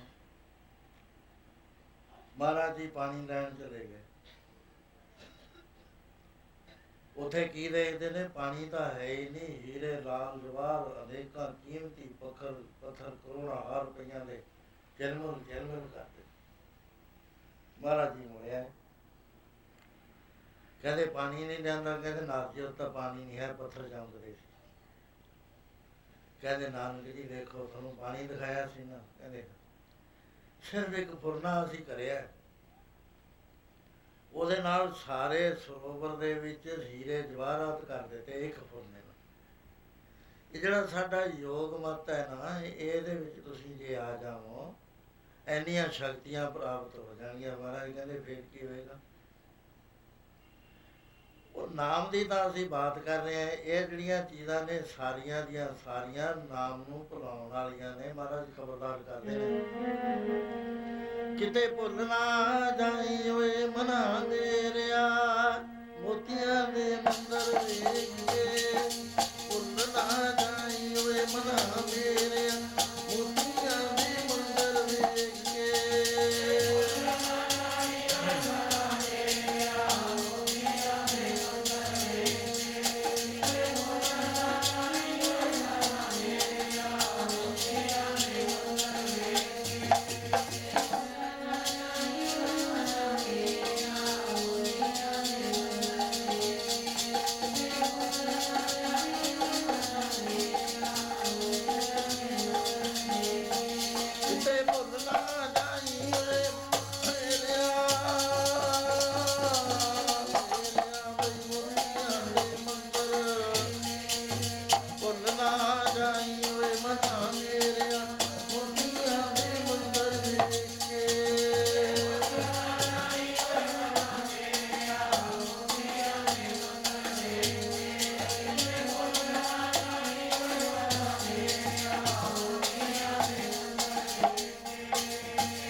ਨਾਥ ਜੀ ਇਹ ਤਾਂ ਬਣਾਉਣ ਵਾਲੀਆਂ ਚੀਜ਼ਾਂ ਨੇ। ਐਂ ਦੱਸੋ ਵੀ ਪਾਣੀ ਦਾ ਮੁਕਾਬਲਾ ਇਹ ਪੱਥਰ ਕਰ ਲੈਣਗੇ? ਹੀਰੇ ਲਾਲ ਜਵਾਹਰ। ਹੁਣ ਪਾਣੀ ਨਾ ਆਵੇ, ਮਹਾਰਾਜ ਨੇ ਸ਼ਕਤੀ ਉਹਨਾਂ ਦੀ ਖਿੱਚ ਲਈ ਸਾਰੀ। ਉਹ ਬਣਾ ਤਾਂ ਬੈਠੇ, ਹੁਣ ਪਾਣੀ ਨਹੀਂ ਬਣਦਾ ਉਹਨਾਂ ਤੋਂ। ਹੈਰਾਨ ਹੋ ਗਏ ਵੀ ਪਾਣੀ ਬਿਨਾਂ ਤਾਂ ਅਸੀਂ ਮਰ ਜਾਵਾਂਗੇ ਸਾਰੇ। ਮਹਾਰਾਜ ਕਹਿੰਦੇ ਪਾਣੀ ਦੀ ਕੀਮਤ ਜ਼ਿਆਦਾ ਹੈ ਨਾ। ਫਿਰ ਕੋਈ ਆਦਮੀ ਮਾਰੂਥਲ 'ਚ ਸਫ਼ਰ ਕਰ ਰਿਹਾ ਸੀ, ਉਹ 7-8 ਮੰਜ਼ਲਾਂ 10-10 ਮੰਜ਼ਲਾਂ ਪਾਣੀ ਨਹੀਂ ਉੱਥੇ ਮਿਲਦਾ ਹੈਗਾ। ਕੋਈ ਕੋਈ ਥਾਂ ਆਉਂਦੀ ਹੈ ਜਿੱਥੇ ਕਿਤੇ ਬਾਰਿਸ਼ ਦਾ ਪਾਣੀ ਸੰਜੋਗ ਬਸ ਇਕੱਠਾ ਹੋਇਆ ਖੜਾ ਹੈ, ਉੱਥੇ ਆਲੇ ਦੁਆਲੇ ਛੋਟੀ ਜਿਹੀ ਬਸਤੀ ਹੁੰਦੀ ਆ, ਉਹ ਪਾਣੀ ਮਿਲ ਜਾਂਦਾ ਉੱਥੋਂ। ਉੱਠਦਾ ਸੁਭਾਅ ਹੈ, 8 ਦਿਨ ਦਾ ਪਾਣੀ ਇਕੱਠਾ ਹੀ ਪੀ ਲੈਂਦਾ, 8 ਦਿਨ ਨਹੀਂ ਇਹਨੂੰ ਪਿਆਸ ਲੱਗਦੀ। ਕੋਈ ਆਦਮੀ ਬਹੁਤ ਪਿਆਸਾ ਹੋ ਗਿਆ, ਪਾਣੀ ਦੀ ਤਲਾਸ਼ ਕਰਦਾ ਫਿਰ ਅੱਗੇ ਕੀ ਦੇਖਦਾ ਵੀ ਊਠ ਮਰਿਆ ਪਿਆ, ਇੱਕ ਬੰਦਾ ਮਰਿਆ ਪਿਆ, ਤੇ ਊਠ ਦੇ ਉੱਤੇ 2 ਮਸ਼ਕਾਂ ਲੱਦੀਆਂ ਹੋਈਆਂ। ਹੌਸਲਾ ਹੋ ਗਿਆ ਵੀ ਇਹਨਾਂ 'ਚ ਪਾਣੀ ਹੋਣਾ। ਕੋਲ ਗਿਆ, ਜਾ ਕੇ ਜਦ ਮਸ਼ਕ ਦਾ ਮੂੰਹ ਖੋਲ੍ਹਿਆ ਤਾਂ ਹੈਰਾਨ ਰਹਿ ਗਿਆ ਵੀ ਇਹਦੇ 'ਚ ਤਾਂ ਹੀਰੇ ਜਵਾਹਰਾਤ ਜਿਵੇਂ ਦਾਣੇ ਗਿਰਦੇ ਹੁੰਦੇ ਨੇ ਐਂ ਗਿਰ ਰਹੇ ਨੇ। ਮੱਥੇ ਤੇ ਹੱਥ ਮਾਰਿਆ, ਕਹਿਣ ਲੱਗਿਆ ਕਾਸ਼ ਇਹ ਪੱਥਰਾਂ ਦੀ ਥਾਂ ਤੇ ਜੇ ਇੱਕ ਘੁੱਟ ਵੀ ਮੈਨੂੰ ਪਾਣੀ ਮਿਲ ਜਾਂਦਾ, ਮੇਰੀ ਜ਼ਿੰਦਗੀ ਬਚ ਜਾਂਦੀ। ਇਹ ਦਾਤਾ ਅਮੁੱਲ ਨੇ ਪਰਮੇਸ਼ਰ ਦੀ। ਮਹਾਰਾਜ ਕਹਿੰਦੇ ਫਿਰ ਨਾਥ ਜੀ ਕੀ ਹੋ ਗਿਆ? ਮਨ ਦੀ ਸ਼ਕਤੀ ਜਦ ਮਨ ਇਕਾਗਰ ਹੋ ਜਾਂਦਾ ਹੈ, ਉਹਦੇ 'ਚ ਸ਼ਕਤੀਆਂ ਆ ਜਾਂਦੀਆਂ, ਉਸ ਵੇਲੇ ਸੁਭਾਵ ਕੇ ਜੇ ਨਾਟਕ ਚੇਟੇ ਕਰਨ ਲੱਗ ਜਾਂਦਾ। 4 ਚੀਜ਼ਾਂ ਆਦਮੀ ਨੂੰ ਲਵਾਉਣ ਵਾਲੀਆਂ, ਪੈਸਾ, ਇਸਤਰੀ, ਧਰਤੀ ਤਾਂ ਹੀਰੇ ਲਾਲ ਜਗਤੀ, ਪਲੰਗ ਲਾਲ ਜਲਾਓ, ਮੋਹਣੀ ਮੁਖ ਮਣੀ ਸੋਏ, ਕਰੇ ਰੰਗ ਬਸਾਓ, ਮਾਦੇ ਪੂਰਾ ਮਿੱਤਰਾ ਤੇਰੇ ਚਿਤਰਾ। ਤੀਸਰੀਆਂ ਰਿਧੀਆਂ ਸਿੱਧੀਆਂ, ਸਿੱਧੋਂ ਸਿੱਧ ਲਾਈ ਰਿੱਧਾ ਖਾਓ, ਗੁਪਤ ਪ੍ਰਗਟ ਹੋਈ ਵੈਸਾ ਲੋਕ ਰਾਖਾ ਪਾਓ, ਮਾਦੇ ਪੂਰਾ ਮਿੱਤਰਾ ਤੇਰੇ ਚਿਤਰਾ। ਚੌਥੀ ਰਾਜੀ ਸ਼ਕਤੀ ਜਿਹਦੇ ਪਿੱਛੇ ਅਸੀਂ ਪਾਗਲ ਹੋਏ ਫਿਰਦੇ ਹਾਂ।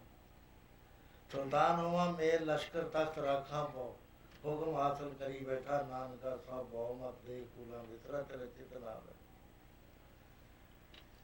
ਕਹਿੰਦੇ ਇਹਦੇ ਨਾਲ ਚਿੱਤ ਦੀ ਸ਼ਾਂਤੀ ਨਾ ਹੁੰਦੀ। ਨਾਥ ਜੀ ਨਾਮ ਤੋਂ ਬਗੈਰ ਸ਼ਾਂਤੀ ਨਹੀਂ ਆਉਂਦੀ ਕਦੇ। ਆਦਮੀ ਦਾ ਪੁੱਜਦਾ ਜਿਹੜਾ ਹੈਗਾ ਕੌਲ, ਜਦੋਂ ਉਹੀ ਪੁੱਜੀ ਜਾਂਦਾ ਹੈ ਤਾਂ ਅੱਗ ਹੋਰ ਬੁਝਾ ਕੇ ਸ਼ਾਂਤੀ ਤਾਂ ਨਹੀਂ ਨਾ ਹੋਣੀ। ਤ੍ਰਿਸ਼ਨਾ ਬਿਰਲੇ ਹੀ ਕੀ ਬੁਝਦੀ ਹੈ। ਕੋਟ ਜੋੜੇ, ਕਰੋੜ ਰੁਪਈਆ ਜੋੜੇ, ਕਹਿੰਦਾ ਲੱਖ ਕਰੋੜ ਹੋਰ ਚਾਹੀਦਾ, ਲੱਖ ਕਰੋੜ 100 ਖਰਬ ਚਾਹੀਦਾ। ਮਨ ਨਾ ਹੋ ਰਿਹਾ, ਉੱਥੇ ਵੀ ਨਹੀਂ ਖੜਦਾ ਮਨ, ਪਰੇ ਹੀ ਗੱਲੂ ਜੀ। ਜਿਹੜੀ ਚੀਜ਼ ਸ਼ਾਂਤੀ ਪੈਦਾ ਕਰਦੀ ਹੈ ਨਾਥ ਜੀ, ਉਹ ਤਾਂ ਕਿਸੇ ਕੰਮ ਦੀ ਨਾ ਹੋਈ। ਇਹਦੇ ਸਿਰਫ ਸਭ ਮੋਹ ਹੈ, ਨਾਮ ਨਾ ਬਸੇ ਮਨ ਹੈ। ਇਹਦਾ ਨਾਮ ਨਹੀਂ ਬਸਣਾ ਇਹ ਮਨ ਦੇ ਅੰਦਰ। ਨਾਮ ਤੋਂ ਬਗੈਰ ਸ਼ਾਂਤੀ ਨਹੀਂ ਹੋਇਆ ਕਰਦੀ। ਚਿਤ ਬਿਦ ਮਨ ਤੀਰੇ, ਚਿਤ ਬਿਦ ਮਨ ਤੀਰੇ ਜੀ,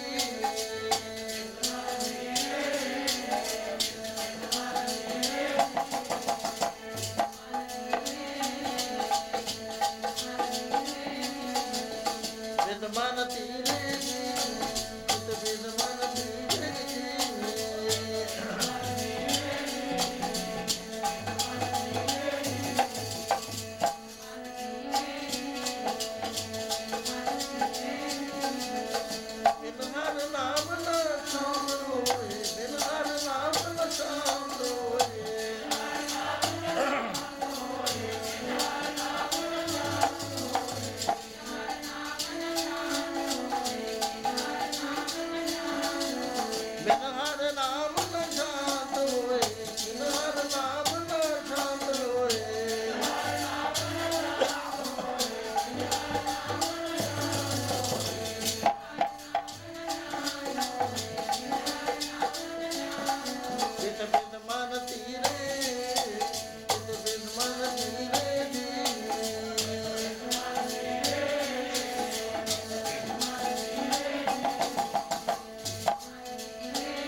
ਸ਼ਾਂਤ ਹੋਏ ਨਾ ਸ਼ਾਂਤ ਹੋਏ ਨਾ ਕਿਤ ਬਿਨਵਨ ਕੀਰੇ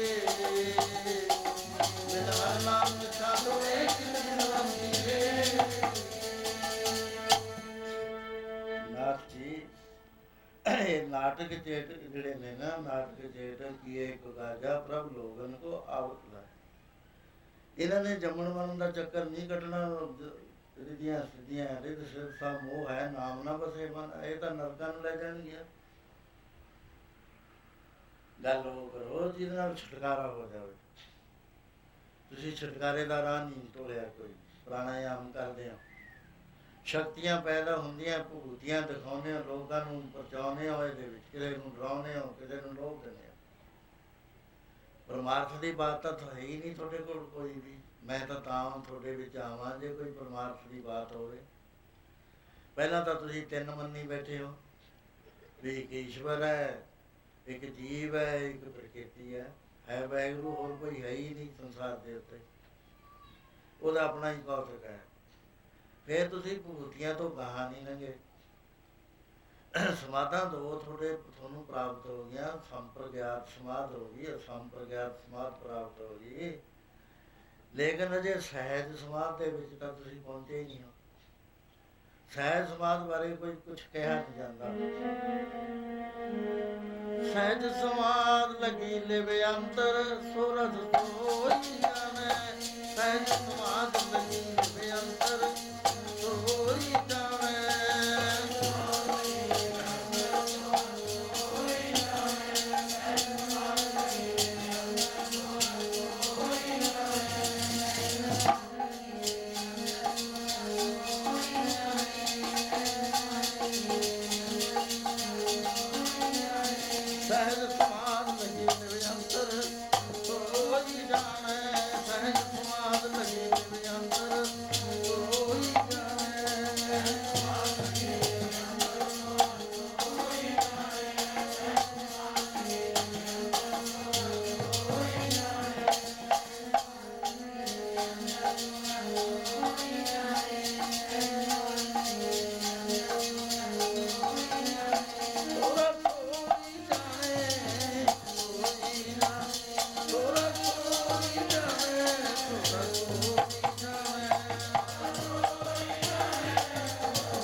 ਤੁਹਾਡੀ ਜਿਹੜੀ ਇਹ ਸੰਪਰਗਿਆਤ ਸਮਾਧ ਹੈ, ਜਿਸਨੂੰ ਨਿਰਵਿਕਲਪ ਸਮਾਧ ਕਹਿੰਦੇ ਨੇ, ਉਹ ਸੁਣਨ ਮਨ ਹੈ, ਉਹਦੇ 'ਚ ਲਾਈਫ ਨਹੀਂ ਹੈ, ਇਹਦੇ 'ਚ ਨਹੀਂ। ਲੇਕਿਨ ਸਹਿਜ ਦੀ ਜਿਹੜੀ ਸਮਾਧ ਹੈ, ਉਹਦੇ 'ਚ ਕੀ ਹੁੰਦਾ, ਦੂਆ ਨਜ਼ਰ ਆਉਣ 'ਤੇ ਹਟ ਜਾਂਦਾ। ਜਿਹਦਾ ਹੀ ਨਹੀਂ ਮਨ ਸਾਚਾ ਮੁਖ ਸਾਚਾ ਸੋਏ, ਅਵਰ ਨਾ ਪੇਖਾ ਏਕ ਸਦਨ ਕੋਏ, ਨਾਨਕੇ ਲੱਛਣ ਬਣ ਗਿਆ। ਦੂਜਾ ਨਜ਼ਰ ਆਉਣ ਤੋਂ ਹਟ ਜਾਂਦਾ। ਸਭ ਪਾਸੇ ਆਪਣੇ ਵਿੱਚ ਵੀ ਤੇ ਬਾਹਰ ਵੀ, ਹਰ ਥਾਂ ਦੇ ਉੱਤੇ ਪਰਮੇਸ਼ਰ ਤੋਂ ਬਗੈਰ ਹੋਰ ਕੋਈ ਦਿਸਦਾ ਹੀ ਨਹੀਂ। ਉਹ ਨੇਤਰ ਖੁੱਲ ਜਾਂਦਾ, ਜਿਹਨੂੰ ਅੰਦਰਲਾ ਨੇਤਰ ਕਹਿੰਦੇ। ਬੁਰੇ ਦਿਖਾਇਓ ਲੋਏ ਨਾ, ਈਤਾ ਹੈ ਉਤਾ ਹੈ, ਘੱਟ ਘੱਟ ਘੱਟ ਘੱਟ ਤੂੰ ਹੀ ਹੋਏ। ਸੋ ਮਹਾਰਾਜ ਕਹਿੰਦੇ ਨਾਥ ਜੀ, ਇਹ ਜਿਹੜੀਆਂ ਰਿਧੀਆਂ ਸਿੱਧੀਆਂ ਸ਼ਕਤੀਆਂ ਤੁਸੀਂ ਪ੍ਰਾਣਾਯਾਮ ਕਰਦੇ ਹੋ, ਪ੍ਰਾਣ ਖਿੱਚਦੇ ਹੋ, ਜਦੋਂ ਇਹ ਸੱਟ ਥਾਂ ਦੇ ਉੱਤੇ ਜਾਂਦੇ ਨੇ, ਉਹ ਮੰਡਲਾ ਸ਼ਕਤੀਆਂ ਦਾ ਲੇਕਿਨ ਸਾਡੀ ਨਿਗਾਹ ਸ਼ਕਤੀਆਂ 'ਤੇ ਨਹੀਂ ਹੈ, ਸਾਡੀ ਨਿਗਾਹ ਉੱਥੇ ਹੈ ਜਿੱਥੋਂ ਸੰਸਾਰ ਦੀ ਉਤਪਤੀ ਹੋਈ ਹੈ। ਅਸੀਂ ਨਾਮ ਦੇ ਮੰਡਲ ਦੇ ਵਿੱਚ ਪ੍ਰਵੇਸ਼ ਕਰਦੇ ਹਾਂ। ਨਾਮ ਦੇ ਮੰਡਲ 'ਚੋਂ ਅਸੀਂ ਪਰਮੇਸ਼ਰ 'ਚ ਲੀਨ ਹੁੰਦੇ ਹਾਂ, ਸਾਡਾ ਆਪਾ ਭਾਵ ਮਿਲਦਾ ਹੈ, ਦੁਆਇਤ ਖਤਮ ਹੋ ਜਾਂਦੀ। ਤੁਸੀਂ ਤਾਂ ਦੁਆਇਤ 'ਚ ਤੁਰੇ ਫਿਰਦੇ ਹੋ, ਨਿਰਵਾਣ ਪਦ ਤੁਹਾਨੂੰ ਮਿਲ ਜਾਏਗਾ, ਲੇਕਿਨ ਕਿੰਨੀ ਕੁ ਦੇਰ ਹੈ ਇਹਦੀ ਕੋਈ ਗਰੰਟੀ ਤਾਂ ਹੈ ਨਹੀਂ ਨਾ, ਕਿਉਂਕਿ ਪ੍ਰਕਿਰਤੀ ਦਾ ਆਖਰੀ ਪ੍ਰਾਪਤੀ ਹੈ। ਸੋ ਇਸ ਕਰਕੇ ਤੁਸੀਂ ਨਾਮ ਦੀ ਸ਼ਰਨ ਲਓ। ਇਹ ਜਿਹੜਾ ਹੈ ਹਰ ਬਿਨ ਜਿਉ ਜਲ ਬਲ ਜਾਓ, ਮੈਂ ਆਪਣਾ ਗੁਰਪੂਛ ਦੇਖਿਆ ਅਵਰ ਨਹੀਂ। ਸੋ ਸਾਰੇ ਜੋ ਮੈਂ ਵਿਚਾਰ ਆਪਦੇ ਪੇਸ਼ ਕਰੀ ਹੈ, ਉਹ ਹੈ 2-3 ਪੁਆਇੰਟ ਹੈ ਇਹਦੇ 'ਚ। ਇੱਕ ਤਾਂ ਇਹ ਵੀ ਅਸੀਂ ਕਨਫਿਊਜ਼ ਹੋਏ ਪਏ ਹਾਂ ਸਾਰੇ, ਗੁਰਮਤਿ ਵਾਲੇ ਵੀ ਦੂਏ ਵੀ। ਅਸੀਂ ਕਹਿੰਦੇ ਵੀ ਸਾਡਾ ਸਤੱਤਵ ਕਾਇਮ ਰਹੇ, ਅਸੀਂ ਖਤਮ ਨਾ ਹੋਈ। ਇੱਕ ਇੱਥੇ ਪ੍ਰੋਫੈਸਰ ਨੇ ਕਿਤਾਬ ਲਿਖੀ ਹੈ ਸਹਿਜੇ ਰਚੋ ਖਾਬ, ਉਹ ਪਹਿਲਾਂ ਚੱਲੇ ਹੀ ਇੱਥੋਂ ਬਈ ਜੇ ਸਰਵਨਾਸ਼ ਹੋਣਾ ਅਸੀਂ ਤਾਂ ਇਹਨੂੰ ਮੰਨਣ ਨੂੰ ਤਿਆਰ ਨਹੀਂ ਹੈਗੇ। ਉਹ ਕਹਿੰਦਾ ਅਸੀਂ ਰਹਿਣੇ ਚਾਹੀਦੇ ਆ। ਗੁਰਮਤਿ ਕਹਿੰਦੀ ਤੁਸੀਂ ਰਹਿਣਾ ਨਹੀਂ ਇੱਥੇ ਵਾਹਿਗੁਰੂ ਤੋਂ ਬਗੈਰ, ਇਹਦੇ 'ਚ ਦੂਜੇ ਦੀ ਥਾਂ ਹੀ ਨਹੀਂ ਹੈ। ਕਹੋ ਨਾਨਕ ਲਾ ਜਬ ਖੇਲ ਹੋ ਜਾਣਾ ਤਬ ਏਕੋ ਏਕ ਓੰਕਾਰ, ਆਪੇ ਹੀ ਹੈ, ਆਪੇ ਹੀ ਇੱਕ ਤੋਂ ਅਨੇਕ ਹੋਇਆ, ਅਨੇਕ ਰੂਪ ਧਾਰੇ ਨੇ, ਅਨੇਕ ਰੂਪ 'ਚ ਕਿਰਿਆ ਕਰੀ ਹੈ। ਜਿਸ ਵਾਰ ਆਪਣੀ ਜੋਤ ਖਿੱਚ ਲੈਂਦਾ ਫਿਰ ਆਪੇ ਹੀ ਆਪ ਹੈ। ਨਾ ਕੋਈ ਪ੍ਰਕਿਰਤੀ ਰਹਿੰਦੀ ਹੈ, ਨਾ ਕੁਛ ਹੋਰ ਰਹਿੰਦਾ ਹੈ। ਹੁਣ ਪ੍ਰਕਿਰਤੀ ਵਾਲਿਆਂ ਨੂੰ ਬੜੀ ਪਰੇਸ਼ਾਨੀ ਪਈ ਹੋਈ ਹੈ ਵੀ ਇਹ ਜਦੋਂ ਕੰਪਰੈਸ ਹੁੰਦੀ ਹੈ, ਇਹ ਕਨਵਰਟ ਹੋ ਕੇ ਐਟਮਾਂ 'ਚ ਰਲਦੀ ਹੈ। ਐਟਮ ਜਿਹੜੇ ਨੇ ਉਹ ਇਲੈਕਟ੍ਰੋਨਿਕ ਦੇ ਵਿੱਚ ਰਲਦੇ ਹੈ। ਇਲੈਕਟ੍ਰੋਨਿਕ ਐਨਰਜੀ ਦਾ ਰੂਪ ਧਾਰਦੀ ਹੈ। ਐਨਰਜੀ ਦਾ ਰੂਪ ਧਾਰ ਕੇ ਗਾਹਾਂ ਕੰਪਰੈਸ ਹੋ ਕੇ ਕਿੰਨੀ ਛੋਟੀ ਰਹਿ ਜਾਂਦੀ ਹੈ, ਇਹਨੂੰ ਜਾਣ ਹੀ ਨਹੀਂ ਸਕੇ ਹਾਲ ਤੱਕ। ਕਨਫਿਊਜ਼ ਹੋ ਗਏ ਵੀ ਕਿੰਨੀ ਪ੍ਰਕਿਰਤੀ ਕਿੰਨੀ ਛੋਟੀ ਰਹਿ ਜਾਂਦੀ ਹੈ। ਇੱਕ ਨੇ ਕੋਸ਼ਿਸ਼ ਕਰੀ ਪੁਆਇੰਟ ਲਾ ਕੇ 80 0 1 ਲਿਖ ਕੇ ਗਾਹਾਂ ਇਨਫਿਨਿਟੀ ਲਿਖਤਾ ਵੀ ਨਹੀਂ ਭਾਈ ਚਲੇ ਚਲੋ, ਜਿੱਥੇ ਕਰੋਗੇ ਉਦੋਂ ਗਾਹਾਂ ਹੋਰ ਛੋਟੀ ਹੈ। ਇਹ ਸਿੱਧਾ ਮੰਨ ਲਓ ਵੀ ਸਭ ਵਾਹਿਗੁਰੂ ਨੇ ਕਰਿਆ, ਪ੍ਰਕਿਰਤੀ ਦਾ ਕੋਈ ਵਜੂਦ ਨਹੀਂ ਹੈ ਵੀ ਵਾਹਿਗੁਰੂ ਦੇ ਹੁਕਮ ਵਿੱਚ ਇਹ ਹੋਈ ਹੈ। ਦੂਈ ਕੁਦਰਤ ਸਾਜਿਆ ਕਰਾ ਸੰਗਠੋ ਚੋ। ਸੋ ਮਹਾਰਾਜ ਕਹਿੰਦੇ ਇੱਕ ਨਿਰੰਕਾਰ ਹੈ, ਉਸ ਨੂੰ ਬੁਝੋ ਤੇ ਨਾਮ ਦੀ ਇਹਨਾਂ ਸਿੱਧੀਆਂ ਨੂੰ ਛੱਡ ਕੇ ਤੁਸੀਂ ਨਾਮ ਦੀ ਸ਼ਰਨ ਆਓ, ਕਿਉਂਕਿ ਰੱਬ ਕਲੂ ਆਏ ਹੋਰੇ। ਇੱਕ ਨਾਮ ਬੋਵੋ ਬੋਵੋ ਆਨ ਰੁੱਤ ਨਾਹੀ ਨਾਹੀ, ਮਤ ਪਰਮ ਭੁੱਲੋ ਭੁੱਲੋ, ਪਰਮਾਜ ਨਾ ਕੋ। ਮੰਤਰ ਲਓ ਸਮਰਥ ਗੁਰੂ ਤੋਂ। ਉਹ ਮੰਤਰ ਦਾ ਜਦ ਵਿਧੀ ਪੂਰਵਕ ਜਾਪ ਕਰੋਗੇ, ਸਤਸੰਗ ਕਰੋਗੇ, ਹੌਲੀ ਹੌਲੀ ਅੰਦਰ ਪ੍ਰਕਾਸ਼ ਹੋਣਾ ਸ਼ੁਰੂ ਹੋਏ। ਸਤਸੰਗ ਦੇ ਵਿੱਚ ਵਿਚਾਰ ਚੱਲਦੀ ਆ, ਉਹ ਵਿਚਾਰ ਨੇ ਕਬਾੜ ਖੋਲ੍ਹਦੇ ਨੇ, ਜਿਹਨੂੰ ਬੱਜਰ ਕਬਾੜ ਕਹਿੰਦੇ। ਉਹ ਖੁੱਲ੍ਹਦੇ ਨਾਮ ਦੀ ਮਦਦ ਨਾਲ ਅਸੀਂ ਨਾਮ ਦੇ ਮੰਡਲ 'ਚ ਆਤਮ ਮੰਡਲ 'ਚ ਪ੍ਰਵੇਸ਼ ਕਰ ਜਾਵਾਂਗੇ। ਉੱਥੇ ਸਾਡਾ ਜਿਹੜਾ ਅਸਤਤਵ ਹੈ ਉਹ ਖਤਮ ਹੋ ਜਾਂਦਾ ਹੈ, ਕਿਉਂਕਿ ਉੱਥੇ ਪਤਾ ਲੱਗਦਾ ਵੀ ਇੱਥੇ ਤਾਂ ਇੱਕੋ ਹੀ ਤੱਤ ਆਤਮਾ ਹੈ, ਨਾਮ ਤੱਤ ਹੈ ਜਿਹੜਾ ਜਿਹਦੋਂ ਸਭ ਕੁਝ ਹੋ ਰਿਹਾ।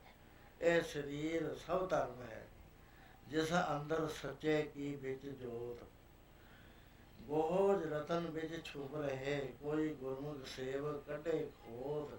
ਸਭ ਆਤਮ ਰਾਮ ਪਸਾਰਿਆ, ਇੱਕ ਰਵਿਆ ਇੱਕ ਓਤ ਪੋਤ, ਇੱਕ ਦੇਖਿਆ ਇੱਕ ਮੰਨਿਆ, ਇੱਕ ਸੁਣਿਆ ਸਰਵਨ ਸਰੋਤ। ਗਾਹਾਂ ਕੀ ਰਹਿ ਗਿਆ? ਆਤਮ ਮੰਡਲ 'ਚ ਆਤਮਾ ਹੀ ਰਹਿ ਗਈ, ਹੋਰ ਕੁਛ ਰਿਹਾ ਹੀ ਨਹੀਂ ਹੈ। ਜਿਹੜਾ ਮੈਂ ਤੂੰ ਸੀ ਇਹ ਸਾਰਾ ਭਰਮ ਕਰਕੇ ਸੀ, ਹਉਮੈ ਦੇ ਅੰਸ਼ ਕਰਕੇ। ਹਉਮੈ ਦਾ ਨਾਸ਼ ਹੋ ਗਿਆ, ਫਿਰ ਇਹ ਪਰਮੇਸ਼ਰ ਹੋ ਗਿਆ। ਕਬੀਰ ਜਾ ਕੋ ਖੋਜਦੇ ਸੋਈ ਪਾਇਓ ਠੌਰ, ਕੋਈ ਫਿਰ ਕੇ ਤੂੰ ਭਇਆ ਜਾ ਕੋ ਕਹਤੇ ਔਰ। ਜਿਹਨੂੰ ਹੋਰ ਕਹਿੰਦਾ ਸੀ ਉਹ ਖਤਮ ਹੋ ਗਿਆ, ਤੈਨੂੰ ਆਪਣੇ ਅਸਲੀ ਸਰੂਪ ਦਾ ਪਤਾ ਲੱਗਿਆ। ਸੋ ਇਸ ਤਰ੍ਹਾਂ ਗੁਰੂ ਮਹਾਰਾਜ ਨੇ ਉਹ ਜਿਹੜੇ ਉਸ ਵੇਲੇ ਦੇ ਬਹੁਤ ਆਪਣੇ ਆਪ ਨੂੰ ਵੱਡੇ ਸ਼ਕਤੀਵਾਨ ਕਹਾਉਂਦੇ ਸੀ, ਉਹਨਾਂ ਨੂੰ ਵੀ ਸਾਰਾ ਇਹ ਮਹਾਰਾਜ ਨੇ ਪ੍ਰਗਟ ਕਰਤਾ ਕਿ ਨਾਮ ਤੋਂ ਬਗੈਰ ਨਹੀਂ ਗਤੀ ਹੋਣੀ। ਪਿਆਰਿਓ ਇਸ ਤਰ੍ਹਾਂ ਪੜ੍ਹੋ। ਬਾਬੇ ਜਿਤਨੀ ਸਿੱਧਾਂ ਵਾਲੀ ਮੰਡਲੀ, ਸ਼ਬਦਾਂ ਦੇ ਬਾਣ ਮਾਰ